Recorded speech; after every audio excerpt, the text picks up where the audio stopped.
Today from the Global Lane, Christians persecuted in Eritrea, some confined to shipping containers and underground prisons, two pastors held for more than 7,000 days.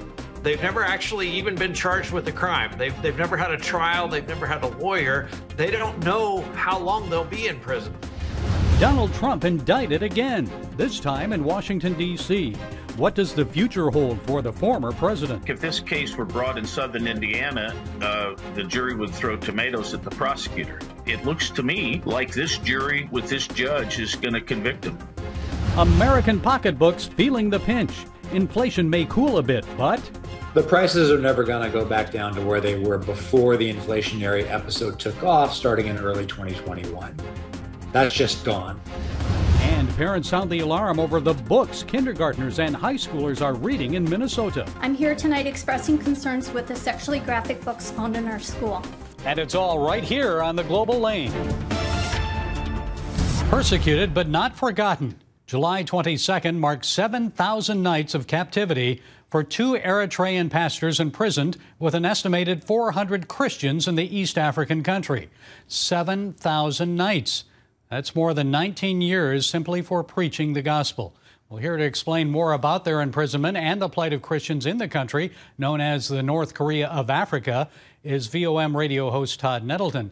Todd, some churches and Christians are allowed to worship in Eritrea, but not these pastors. So tell us more. Who are they? Why are they still imprisoned? Well, both of these pastors were part of the Full Gospel Church in Eritrea.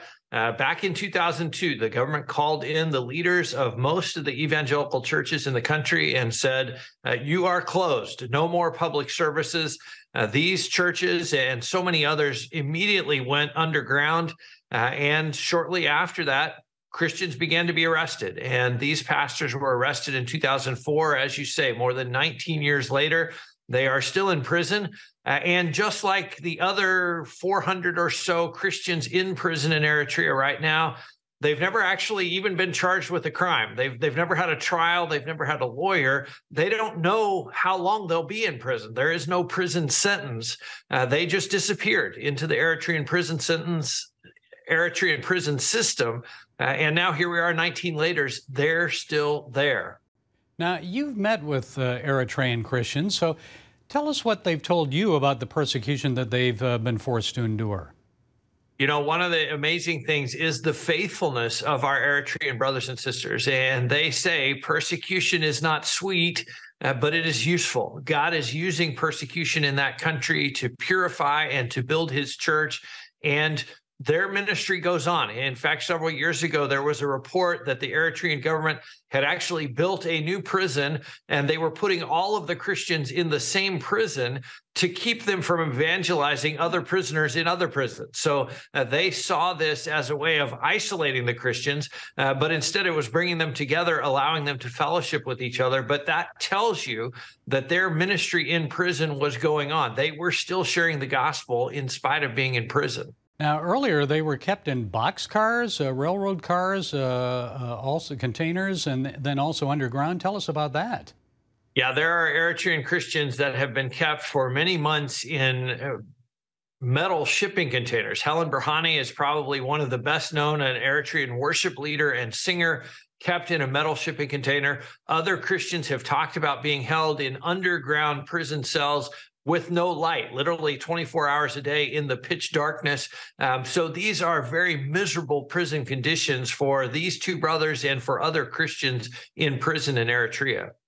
Todd, I'm sure some people would say, well, how can you possibly compare Eritrea to North Korea? Because no churches are allowed in North Korea other than maybe a few state-run show churches.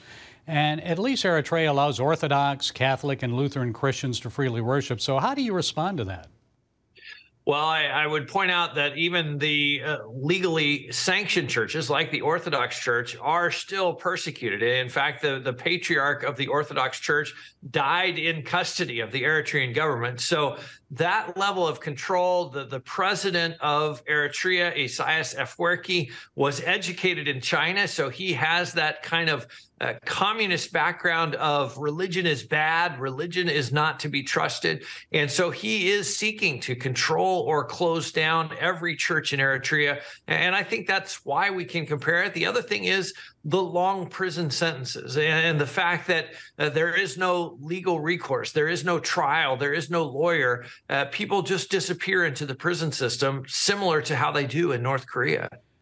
So what can we do to help these pastors and the other imprisoned Christians? Is our government able to do anything about it?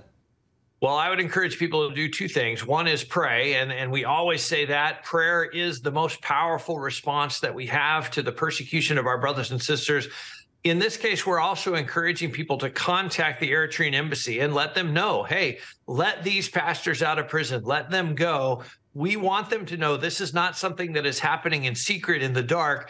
This is something the world is aware of, the world is paying attention to. And so I would encourage people, send an email, send a fax, make a phone call, let the Eritrean government know through their embassy in your country that the world is aware of how they are persecuting our Christian brothers and sisters. And what have they said to you, Todd, about the power of prayer and what a difference that makes for them, those that have been in prison and are out that you've talked with? You know, I have heard so many amazing stories from Christians in prison of how God's presence is so real to them and such an encouragement to them, and how they know that they're being prayed for. One of the things I often pray for persecuted Christians, and I would encourage people to pray for Pastor Haile and Dr. Kuflu, is pray that they'll know they're being prayed for, that the Holy Spirit will reveal to them, hey, right at this moment, right now, somebody is praying for you, because I know that will be an encouragement to them.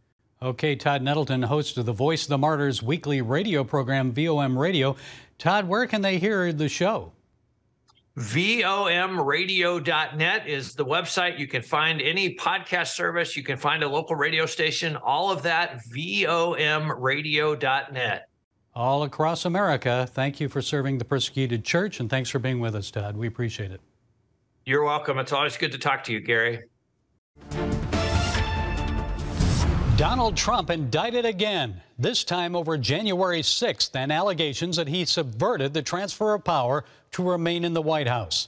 Special counsel Jack Smith announced the indictment one day after former Hunter Biden business partner Devon Archer appeared on Capitol Hill to give testimony in a closed-door hearing. Here to provide his insights is former Assistant Federal Prosecutor for Northern California, Attorney John O'Connor. So, John, what do you think? Is it only coincidence that this indictment came after Devon Archer's damaging testimony about Biden family business dealings? Well, I don't think the timing is coincidental, but the indictment was going to come out at some time, and I think Jack Smith propitiously timed this to sort of take the shimmer off of what Devon Archer had said. It seems like it was kind of thrown together at the last minute. Do you think it's a real strong case? Well, I'll tell you what I think. I think if this case were brought in southern Indiana, the jury would throw tomatoes at the prosecutor. Unfortunately, it's going to be brought for Trump. It's going to be brought in D.C., and I think he's going to get convicted on this. It's a long, long indictment. It's 50 pages or so with a mountain of facts. But my problem with it is the indictment seems to say that Trump knew he'd lost the election because other people were telling him that. Well, I think anybody who has a sense of this knows that Trump truly believed he won the election. So did he think he was false in claiming that he'd won? I don't think so. However, the way the statute's written, if one corruptly tries to obstruct a proceeding, you're guilty under USC 1815-12. And it looks to me like this jury with this judge is going to convict him. Well, he's using the First Amendment free speech defense, but he's also, it's a matter of belief, is it not? That's kind of tough to prove legally, isn't it? What he believed? Well, yes, but the indictment is full of people telling him he lost, number one.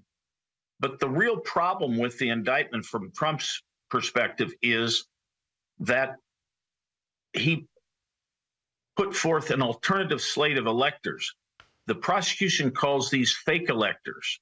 If the jury buys the idea that there was something inherently false about offering an alternative slate of electors, then that's all you need to say that he was misleading in trying to obstruct this proceeding. So there's no chance he could get a change of venue on this, saying that he could not have a fair trial? I don't think so, because everyone's going to know about this in the United States, throughout the United States. They'll just have different opinions on it. And the judge has to agree to that. And I don't think the judge is going to do that. This is a great opportunity. She's an Obama appointee. It's an interesting case. I think she will not grant a change of venue. So how is Trump going to get beyond all of this? He has 3 cases against him. At least one more indictment is possible. How does he get beyond it, John? I don't think he does. I mean, I think this case, because you don't have the classified documents as you have in Mar-a-Lago, that this case will go to trial earlier. You don't have all those national security concerns about the documents. So I think this case will be tried before the end of the year.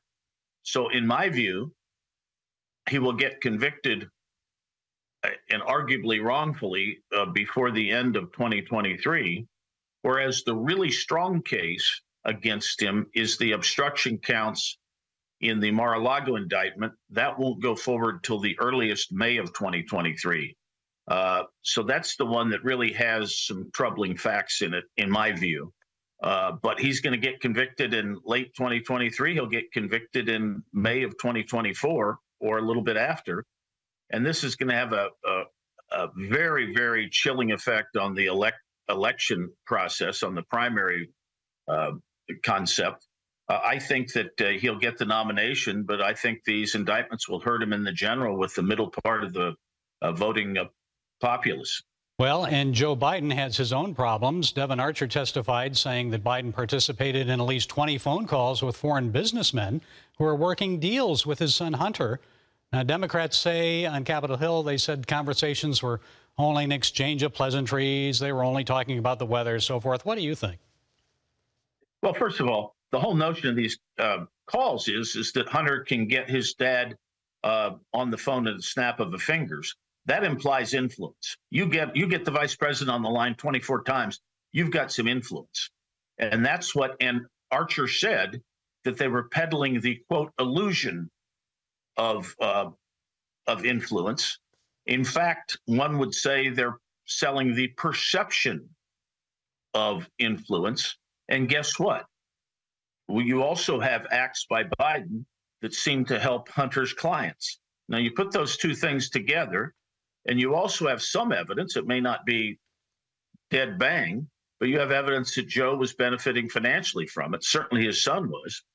So it certainly looks like influence peddling, and it looks like Joe's in on the deal. Well, so it looks like we could end up with our former president in prison and our current president impeached. I mean, what's going to happen here? What do you think? Well, the Republicans won't impeach him. They know they'll never remove him. And if they impeach him, they're just going to invoke sympathy. The press will be outraged at this. They'll say it's just a partisan hit job. So I think it's best that they do maybe an impeachment inquiry, which is just an extended investigation, and let the jury of public opinion decide his guilt. I think it is pretty clear, at least by a civil standard. By civil standard, I mean a preponderance of the evidence. I think the preponderance of evidence would be that Biden was in on the deal and was allowing his son to sell his influence while Joe was profiting from it. So I think that's the best they can do, and I think that's the right way to do it. Impeachment would be too burdensome and time-consuming at this late stage in the day. Okay, I know you're keeping a close eye on it all. We are too. Attorney John O'Connor, always good to talk with you, John. Thank you for your time. We appreciate it. Thank you. Good talking to you. American consumers are still feeling the pinch of inflation. They're paying about 20% more for essential items than they did just 2 years ago. Although consumer prices rose at a rate of only 3% in June, the Federal Reserve last week raised the interest rate once again to 5.5%. That's the highest in 22 years. Is that action enough to give consumers relief from higher prices and avert a recession? Well, joining us to provide some insights is Young Voices commentator, Associate Professor of Economics at Texas Tech University, Alexander Salter. Good to talk with you again, Alexander. So starting about 24 years ago, the Fed raised the interest rates 6 times within a 12-month period, and the nation ended up in a recession for most of 2001. So will recession be averted this time because of the Fed's aggressive action? What do you think? Never say never, but I'm not terribly worried about a recession right now. Even as inflation is coming down, the employment numbers still look strong. Now, you probably have some reservations about the labor force participation rate, which is still a little low, the number of disability claims, which are still pretty high. But overall, what I think we're seeing is a pushback against the narrative that you have to engineer a recession in order to bring inflation down. It can be done gradually. And some would even say that the central bank has already gone too far. I'm not among them. I think that this is the course that we want to see going forward. I don't think that a recession is in our future. Well, it appears the raising of interest rates has cooled inflation a bit, so still Americans are paying a lot more for just about everything than they did about 2 years ago. So are we going to see higher inflation, or do you think inflation will cool down even more? The prices are never going to go back down to where they were before the inflationary episode took off, starting in early 2021. That's just gone. The Federal Reserve is not going to be willing to engineer outright deflation to return prices to their pre-COVID-19 trend. What we can do is get inflation back to its long-run trajectory of about 2% every year. That tends to be a rate consistent with markets being able to allocate capital to maximize economic growth. And gasoline prices, Alexander, have jumped tremendously in recent weeks. Is that because there's greater demand with summer vacations and travel, or is something else at play here? I don't see that as a monetary policy effect. I do think that that's reflecting specific economic factors that are about the energy market, the gasoline market. As you noted, it's a big travel season. It's summer. People want energy because they want to go places and do things. You usually see big seasonal spikes in demand about this time. It's not something that I'm overly concerned about inflation-wise. Now, of course, that's going to pinch the wallets of American households. It always does. But really, there's not a whole lot we can do about that. Supply and demand are still king. How about energy independence? Reverting to that. Energy independence would be nice, and I am not happy about the trajectory that U.S. energy production has taken under the current administration. I think a lot of good could be done for the American economy and in terms of preserving America's position geopolitically, strategically, vis-a-vis some of the nations that are hostile to American interests if we reverted to the kind of energy policy that we had under the previous administration. Well, as the Biden administration pushes clean energy and electric vehicles, I saw where Ford Motor Company just announced its electric division will lose $4.5 billion this year. So why is that happening? Politically allocated capital never works out well. It's just something that doesn't have a whole lot of sustainability to it because, again, that capital is being allocated not based on economic fundamentals, but based on political whim. I'm all for renewable energy. I'm all for a cleaner economy, but we have to do this in a sustainable way, in a manner that doesn't force Americans to take sudden and unexpected cuts to their standards of living. And we have to do it in a way that preserves America's position internationally against our strategic rivals. And right now, this administration is just not doing that. Well, you also had mentioned a little bit about employment and job opportunities. What do you see happening there? More jobs than people to fill them, or will we see the labor market tighten in the months ahead? It's possible the labor market will tighten in the months ahead. I'm going to project that we're going to keep on seeing the kinds of openings that we've been seeing recently. The unemployment rate appears to be holding steady. I don't see huge pressure on wages right now. In fact, wages just really caught up to their pre-pandemic trend in terms of purchasing power. Unfortunately, for the last 2 years, most Americans have taken a real, meaning inflation-adjusted wage cut because of the policies of the federal government, especially the Federal Reserve. I think now labor markets look pretty healthy, and I'm going to project an increase, a continuation of those economic trends. There's going to be openings. There's probably going to be people who want workers that can't find them. Insofar as that results in anything, that should actually have wages going up a little bit, which should help American households. Okay, well, things look pretty good then, at least better than they have been in recent months. Dr. Alexander Salter, Associate Professor of Economics at Texas Tech and Young Voices commentator. Thank you for setting us straight today. We appreciate it. It was my pleasure. Thank you. What in the world is happening in Maple Grove, Minnesota? The state's 11th largest city seems a good place to live and raise a family. Plenty of green space and outdoor activities, a good quality of life in suburban Minneapolis. High schoolers there utilize the latest computer technology to learn graphic engineering. But Natalie Sonic, who has 2 daughters attending Maple Grove High School, took a closer look at one of the books in the high school library. It's What Girls Are Made Of. The contents shockingly portray, explicitly, graphically, the sexual exploits of a promiscuous 14-year-old girl. We won't share most of the book's text with you, but when Natalie Sonic attempted to read some of the graphic details at a recent school board meeting, she was interrupted. Her microphone was cut off. Here's a portion of that exchange. And then I watched Seth roll. I'm going to interrupt you for a minute. I'm Yes. sorry. Last month we had some kids in the audience, and some of the language was offensive to some. Okay, that's exactly it. So I think we should continue, Jackie, because that's exactly my point. Mrs. Sonic's school board presentation came on the heels of a school complaint last May, where another Maple Grove parent read from the book Call Me Max, which was given to teachers to read to kindergartners and first graders. When a baby is born, a grown-up says, it's a boy or it's a girl. If a brand new baby could talk, sometimes that baby might say, no, I'm not. When a baby grows up to be transgender, it means that the grown-up who said they were a boy or a girl made a mistake. Folks, these material types are being distributed in public schools across the country. Our teachers need to spend more time helping our kids to read and write, not encourage 5-year-olds to begin questioning their biological sex. No, I'm not advocating Nazi-style book burnings, but we need to do what we can to protect the hearts and minds of minors. There'll be plenty of time for them to make their own choices about sex once they reach adulthood. Let's safeguard their innocence. They're only children for such a short time in their lives. And let's remember the words of Jesus, who said in Matthew 18:6, if anyone causes one of these little ones, those who believe in me, to stumble, it would be better for them to have a large millstone hung around their neck and to be drowned in the depths of the sea. Parents, teachers, administrators, school board members, let's do all that we can to avoid those millstones. Well, that's it from the Global Lane. Be sure to follow us on the CBN News and NRB channels, YouTube, iTunes, SoundCloud, and our broadcast affiliates. And until next time, be blessed.